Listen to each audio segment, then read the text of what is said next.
सत्य वचन, अमर वचन, जीवित वचन, दिव्य वचन, सत्य वचन, अमर वचन, जीवित वचन। साई दा बामा बनी दा बामा बगरे रे सनी रे सनी रे सनी रे सनी रे सा। दिव्य वचन, सत्य वचन, अमर वचन, जीवित वचन, दिव्य वचन, दिव्य वचन।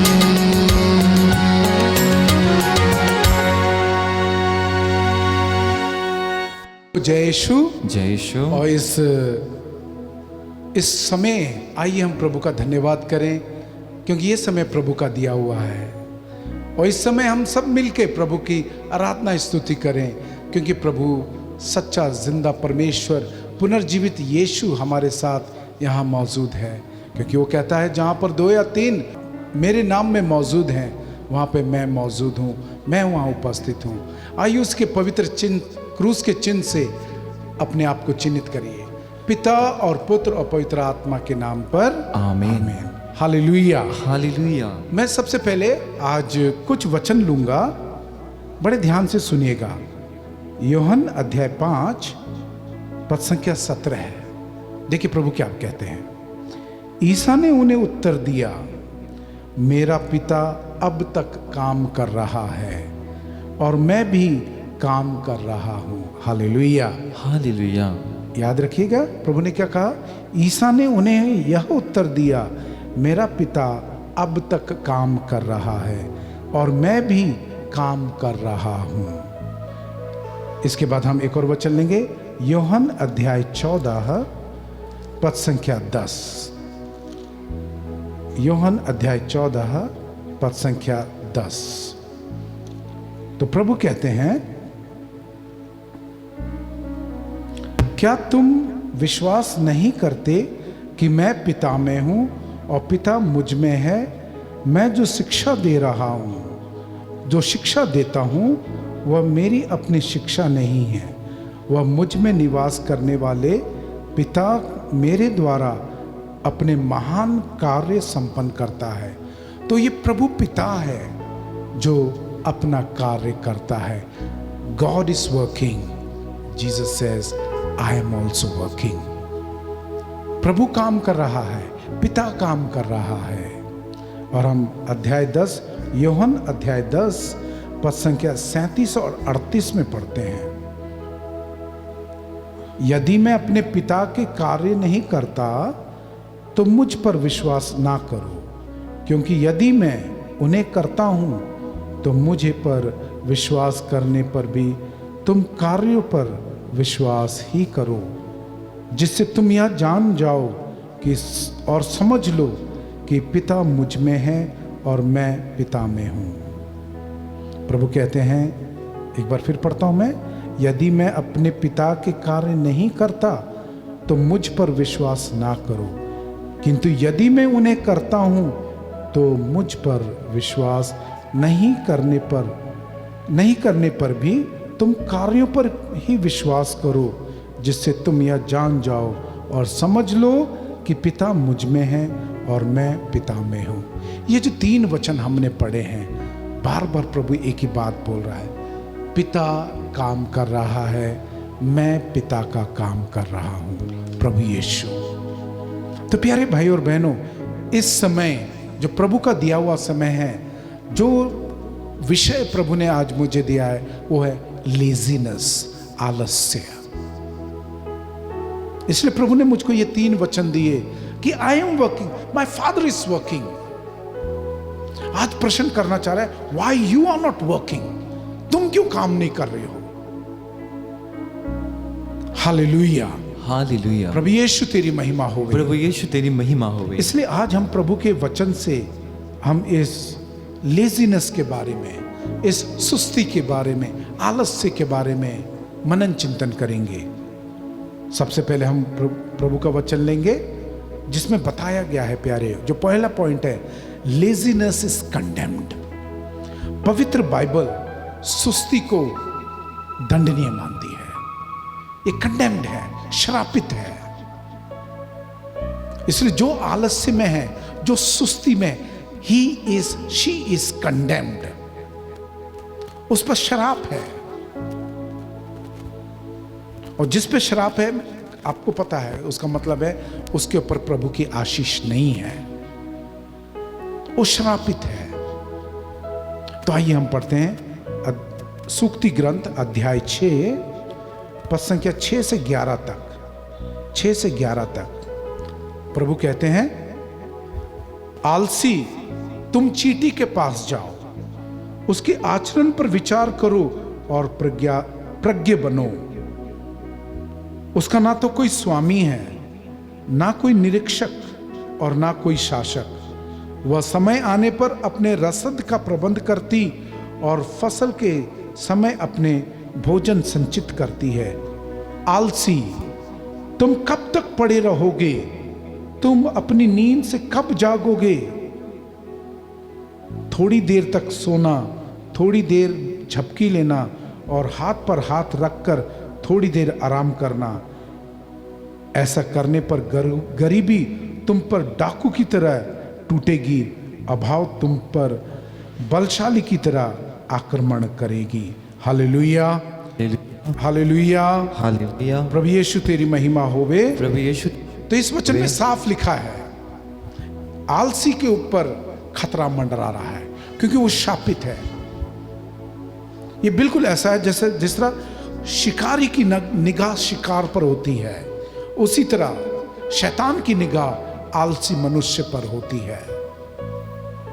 और जिस तरह शेर जो शिकारी है, वो शिकार पर झपटता है जो इजीली अवेलेबल होता है, जो कमजोर होता है, और जो आलसी है वो कमजोर है, वो शैतान का शिकार आसानी से बन जाता है।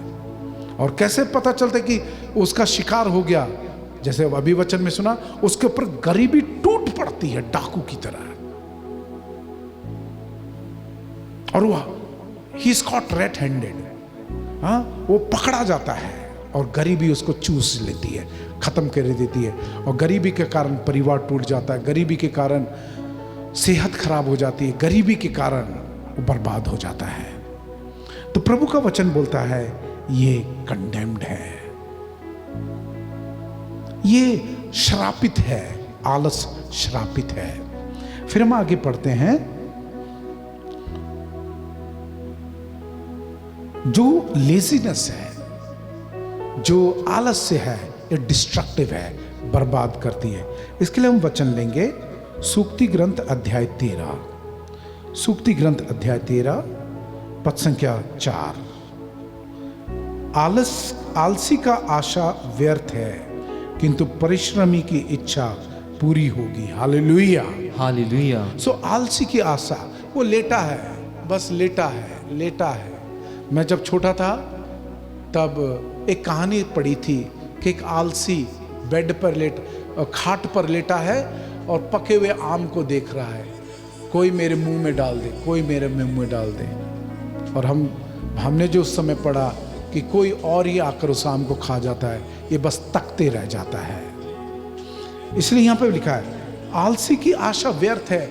आलसी बेड पे पड़ा पड़ा सोचता है मैं करोड़पति बनूंगा, मैं ये करूंगा, मैं बड़ी कोठी बनाऊंगा, मैं कार खरीदूंगा, सब मुझको सलाम करेंगे, पर वो बेड पर पड़ा रहता है, हाथ पर हाथ रखा रहता है। इसलिए वचन साफ कहता है आलसी की आशा व्यर्थ है।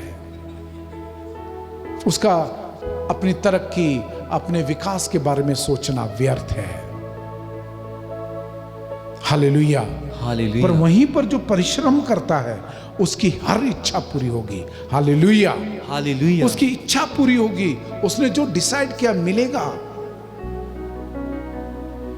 और पवित्र बाइबल के पहले पाठ में, पहले किताब में लिखा हुआ है, मनुष्य तू अपने पसीने की रोटी खाएगा, तू मेहनत करेगा तब रोटी खाएगा।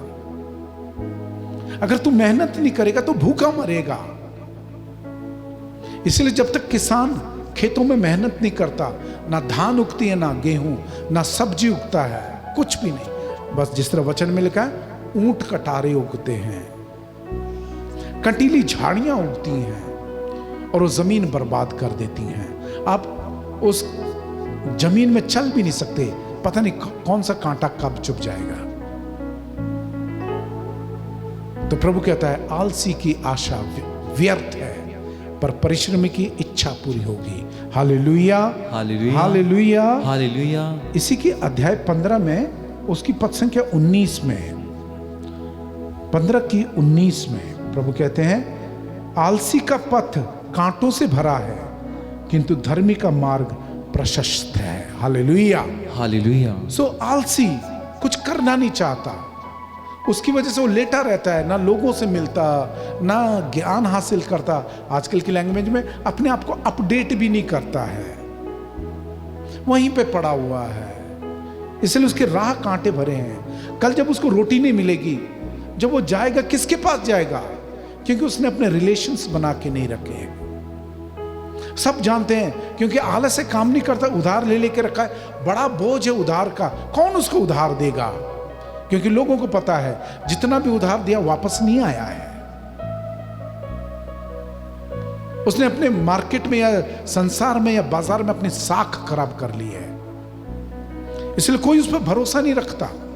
उनको पता है अगर इसको दिया तो उस कुएं में डालना जिसमें से वापस नहीं मिलेगा। इसको उधार भी नहीं मिलता आलसी बंदे को। Hallelujah, hallelujah. प्रभु यीशु तेरी महिमा होवे। प्रभु यीशु तेरी महिमा हो। हम प्रभु की महिमा इसलिए कर रहे हैं, आलस की वजह से नहीं, आज जो हमको ज्ञान दे रहा है, जिसमें बता रहा है आलस्य के बारे में। हम 21 की 25 पढ़ेंगे, सूक्ति ग्रंथ। इसलिए प्यारे भाई और बहनों, कुछ दिनों पहले मैं अपने पैरिश में प्रचार कर रहा था, तो प्रभु ने कहा यदि आपको बुद्धिमान बनना है, आप प्रज्ञा ग्रंथ और सूक्ति ग्रंथ, उपदेशक ग्रंथ पढ़ें। आपके अंदर ज्ञान का ओवरफ्लो होगा, आप अपडेट हो जाएंगे। अध्याय 21 की 25 ये आलसी के लिए है। प्रभु कहते हैं आलसी का लालच उसे मारेगा, क्योंकि उसके हाथ काम नहीं करना चाहते। हां प्यारे भाई और बहनों, जब वो काम नहीं करना चाहता तो क्या करेगा? इजी रास्ते के लिए जाएगा, लालच करेगा। उसके लिए क्या करेगा? वो या तो चोरी करेगा या फिर 2 नंबर के काम करेगा, जिससे ज्यादा पैसा जल्दी आए, जिस तरह स्मगलिंग वगैरह करेगा। तो प्रभु का वचन साफ कहता है कि आलसी का लालच उसे मारेगा। पहले जब काम करना था तब नहीं किया, अब जब पेट में चूहे कूद रहे हैं, जब आग लगी है, जब गरीबी उसके ऊपर मार कर रही है, तो वो तुरंत पैसा कमाना चाहेगा। पर क्योंकि उसको कठिन मेहनत की आदत नहीं है, वो चोरी के लिए जाएगा, फ्रॉड के लिए जाएगा, धोखेबाजी के लिए जाएगा, मीठी मीठी बातों से लोगों को फंसाएगा, सीधे लोगों को फंसाएगा, गरीब लोगों को फंसाएगा और उनका पैसा खाएगा, और वो ही उसके अंत का कारण बनेगा। इसलिए दूसरा पॉइंट हमने देखा कि ये डिस्ट्रक्टिव है, ये बर्बाद कर देगा। इसलिए हे आलसी लोगों, जो अपने शरीर की इच्छा को पूरी करना चाहते हो, इस शरीर को दुख नहीं देना चाहते हो। एक बार मैं प्रार्थना कर रहा था, मेडिटेशन कर रहा था प्यारे भाई और बहनों, और इस शरीर के बारे में प्रभु ने मुझे ज्ञान दिया, और वो ज्ञान ये है। आप जानते हैं वचन कहता है शरीर मिट्टी से बना है, प्रभु ने मिट्टी लेके हमको गढ़ा है, और हम देखते हैं प्यारे भाई और बहनों, हम देखते हैं इस मिट्टी के ऊपरी सतह पर आप काम करेंगे, मेहनत करेंगे, तो आपको गेहूं, धान, सब्जियां मिलती हैं, फल मिलते हैं। आप इसी जमीन को थोड़ा और खोदेंगे तो आपको पानी मिलेगा, थोड़ा और गहराई में जाएंगे आपको सोना चांदी मिलेगा, और थोड़ा गहराई में जाएंगे तो आपको हीरे मिलेंगे। इसी मिट्टी के अंदर आप थोड़ा और गहराई में जाएंगे, आपको पेट्रोल, डीजल, गैस, ये सड़क पे जो डाबर डालते हैं वो मिलेगा, सब इस जमीन के अंदर है। और थोड़ा और मेहनत करेंगे और गड्ढे खोदेंगे तो वहां पे मिलता है यूरेनियम, जिससे परमाणु बम जैसे चीज बनते हैं, जिसमें इतनी एनर्जी है। परमाणु बम केवल धमाके के लिए नहीं है, परमाणु का प्रयोग बिजली बनाने के लिए भी होता है। Hallelujah, hallelujah. और थोड़ा नीचे जाएंगे तो आपको सबसे महंगी धातु मिलती है, प्लैटिनम। हाँ प्यारे भाई और बहनों, आप इस मिट्टी को ज्यादा आराम देंगे, इसने तो खत्म होना ही है, पर इस मिट्टी का प्रयोग जब आप करेंगे तो आपको ये इतनी महंगी से महंगी चीजें लाके देगी, प्लैटिनम तक लाके देगी। कहने का तात्पर्य क्या है, आप कभी भी गरीबी में नहीं रहेंगे। आप शायद गरीब पैदा हुए हैं पर गरीब कभी नहीं मरेंगे। Hallelujah, hallelujah. पर ये क्या है, आपको अपने आलस को त्यागना पड़ेगा, आपको इस मिट्टी का प्रयोग करना पड़ेगा। मैं कई संगीतकारों का इंटरव्यू सुनता हूं,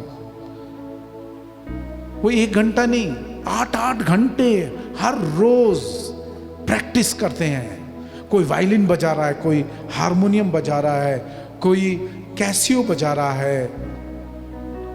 आपने रोनाल्डो के बारे में सुना होगा, वो पेनल्टी किक के लिए एक दिन में 200 से ज्यादा बार शूट करता है, और आज उसका पेनल्टी शूट आउट लगभग श्योर की गोल होगा, क्योंकि उसने अपनी मेहनत से अपने आप को इतना ट्रेन कर लिया है। Hallelujah, hallelujah. प्रभु यीशु तेरी महिमा होवे, प्रभु यीशु तेरी महिमा होवे। There is no shortcut to success. आपको मेहनत करनी है, आपको अपने अंदर वो आग पैदा करनी है मेहनत करने की। इसलिए आज प्रभु हमें वचन दे रहा है, क्योंकि बहुत सारे आज इजी लाइफ जीना चाह रहे हैं, आज इजी लाइफ जीना चाह रहे हैं। आजकल सब कुछ रिमोट कंट्रोल से हो गया है, दरवाजे भी रिमोट कंट्रोल से खुलने लगे हैं, टीवी सब कुछ रिमोट से चलने लगा है, पंखे भी रिमोट से चलने लगे हैं। क्योंकि आगे जो मैं बोलने वाला हूं ये शैतानी है, आलस शैतानी है। क्योंकि वचन में हम पढ़ते हैं या फिर हम दुनिया में सुनते हैं, cleanliness is close to godliness.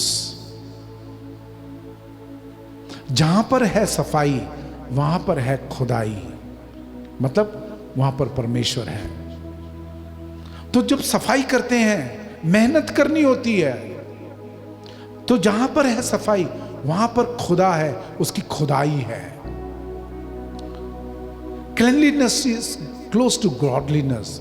और जो आलसी बंदा होता है वो अपनी सफाई नहीं करता है, खुद गंदा रहता है, अपने आस पड़ोस या फिर अपने घर कमरे का हाल देखो, गंदा रहेगा, और वो चिन्ह है शैतान मौजूद है, वो चिन्ह है। इसलिए आप यदि आप आलसी टाइप के, बाहर एकदम जोशीले रहेंगे पर अंदर जाते आपके अंदर वो आ जाएगा एनर्जी डाउन, आपकी हिम्मत भी नहीं करेगी मैं कुछ उठा के रख दूं, क्योंकि वहां पर जो आलस की आत्मा है वो शैतान से आई हुई है। Hallelujah, hallelujah. प्रभु यीशु तेरी महिमा होवे, प्रभु यीशु तेरी महिमा होवे, प्रभु यीशु तेरी आराधना होवे, प्रभु यीशु तेरी आराधना होवे। और जो तीसरा पॉइंट हम देखने जा रहे हैं कि आलस्य परमेश्वर की इच्छा के विरुद्ध है। जैसे हमने अभी सुना, परमेश्वर ने कहा तू अपने पसीने की रोटी खाएगा, मतलब तू मेहनत करेगा। इसलिए उत्पत्ति ग्रंथ उसके अध्याय 3 पद संख्या 19 में प्रभु ने कहा है, तुम तब तक पसीना बहाकर अपनी रोटी खाओगे जब तक तुम उस भूमि में नहीं लौटोगे। मतलब जीवन के अंतिम दिन तक मेहनत करनी है। Hallelujah, hallelujah, hallelujah, hallelujah. प्रभु यीशु तेरी महिमा हो, प्रभु यीशु तेरी महिमा हो। और मैंने कहा ये बिल्कुल शैतानी है। हम दूसरा थेसलोनिका के पत्र में देखेंगे, प्रभु का वचन है, दूसरा थेसलोनिका अध्याय 3 अध्याय 3 दूसरा थेसलोनिका अध्याय 3 पद संख्या 10 से पढ़ेंगे। हालेलुया।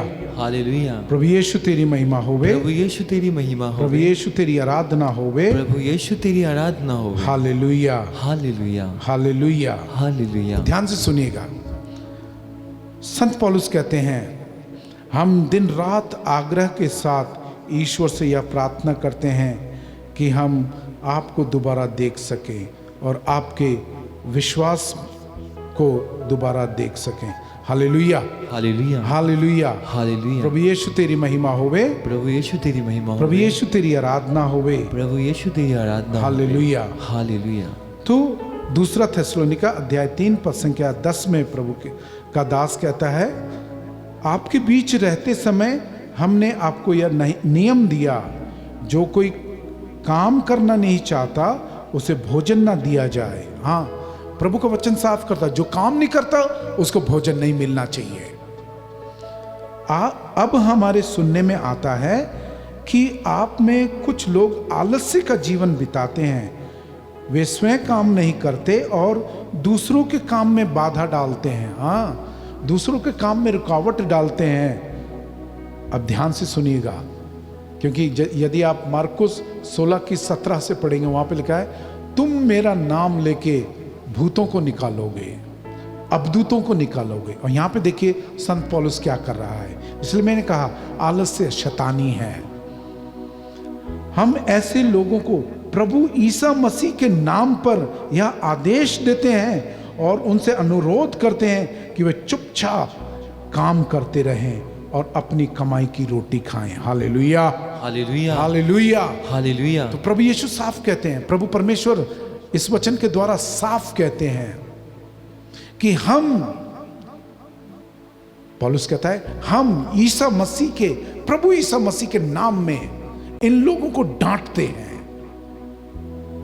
यदि आप प्रेरित चरित्र अध्याय 16 पढ़ेंगे, वहां पे एक छोटी लड़की की कहानी है जो दासी लड़की है। उसमें एक प्रेतात्मा थी जो भविष्य बताती थी। तो उसका मालिक उस लड़की से बहुत पैसे कमाता था।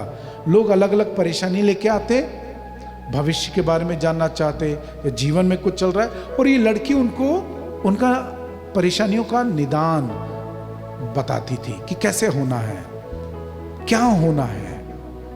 तो जब पौलुस उस स्थान पर पहुंचे तो ये लड़की उनके पीछे जाने लगी। जहां जहां पौलुस जाता प्रचार के लिए पीछे पीछे जाती और बोलती, आप परमेश्वर के पवित्र पुरुष हैं, आपके साथ प्रभु है, आप प्रभु का प्रचार करते हैं। और वचन में लिखा है पौलुस परेशान हो गया, क्योंकि इस बड़ाई में उसको एक नेगेटिविटी महसूस होती थी। और वचन में लिखा है पौलुस एक दिन जब जा रहे थे, पीछे मुड़ के उस लड़के से कहा, मैं यीशु के नाम में तुझको आदेश देता हूं, इस लड़की में से निकल जा। और वचन में लिखा है लड़की नॉर्मल हो गई, उसमें से बदरूह निकल गई, अबदूत निकल गया। प्यारे भाई और बहनों, प्रभु का वचन साफ कहता है, प्रभु का वचन साफ कहता है, ये अबदूत है। आलस्य एक अबदूत है जिसने आपको घेर कर रखा है, और उसकी वजह से आज आपके नाम खराब हो रहा है। इसलिए आपके साथ कोई रिलेशन रखना नहीं चाहता, आपके घर कोई नहीं आना चाहता, क्योंकि घर में पूरा फैला पड़ा है, आप में से बदबू आ रही है। कौन कौन सी बदबू आ रही है? शारीरिक बदबू तो है ही है, आप में से बदबू आ रही है शैतान की उपस्थिति की। Hallelujah, hallelujah. Hallelujah, hallelujah. इसलिए प्रभु का दास पौलुस डांटता है। हम यीशु मसीह के नाम में इस तरह के लोगों को डांटते हैं जिसमें आलस्य की आत्मा घुसी है, जो शैतान की आत्मा है, बदरू है, अबदूत है, कि चुपचाप काम पे लग जाओ। हाँ प्यारे भाई और बहनों, शायद आप में से पहली बार लोगों ने सुना है कि आलस्य भी एक अबदूत है। इसलिए आपको काम करने नहीं दे रहा, आपको तरक्की करने नहीं दे रहा। इसलिए आज आपकी हालत भिखारी जैसे हो गई है। आज आप में वो बीमारी घुस गई है जिसका निदान है हार्ड वर्क। आज आप सफल नहीं हो रहे, असफलता का टेस्ट कर रहे, क्यों? There is no hard work, कठिन मेहनत नहीं है। और जो चौथा पॉइंट है जो प्रभु आज बताना चाह रहा है वो ये है, जो आलसी है वो विश्वासी नहीं है। एक बार फिर रिपीट करता हूं, जो आलसी है वो विश्वासी नहीं है। और विश्वासी कौन है? जो प्रभु यीशु की वाणी को सुनता है और प्रभु यीशु के पीछे चलता है। आलसी पूरे दिन खाली बैठेगा पर प्रार्थना नहीं करेगा। आलसी पूरे दिन खाली बैठेगा, वचन नहीं पढ़ेगा। आलसी पूरे दिन खाली बैठेगा पर प्रभु की स्तुति महिमा नहीं करेगा, क्योंकि शैतान कभी भी प्रभु की महिमा नहीं करता। मेरे को पता है कुछ लोगों को स्पर्श हुआ है, मुझको पता है कुछ लोगों को आज लगा है, इसलिए काम पे नहीं जाते हैं, इसलिए प्रार्थना नहीं करते हैं। और प्रभु ने शुरुआत में क्या कहा था, याद है ना?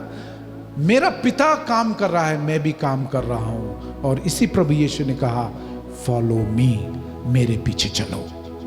तो आइए हम प्रभु का धन्यवाद करते हैं, प्रभु की महिमा करते हैं, प्रभु के आज के वचन के लिए, जिसमें प्रभु ने आलस्य की आत्मा को, जिसने बहुत सारे मसीह लोगों को पकड़ रखा है। इसलिए हमारा राजा प्रभु यीशु राजाओं का राजा है, और बहुत सारे मसीह लोग भिखारी का जीवन उस गरीबी में फंसे हुए बिता रहे हैं। उनको ना रास्ता दिखाई दे रहा है, क्योंकि मेहनत करने की इच्छा नहीं है, क्योंकि जहां चाह वहां राह। और प्रभु यीशु कहता है, आई एम द वे, मैं ही राह हूं। क्रूस का चिन्ह पिता और पुत्र और पवित्र आत्मा के नाम पर आमीन। सबको जय यीशु। जय यीशु की।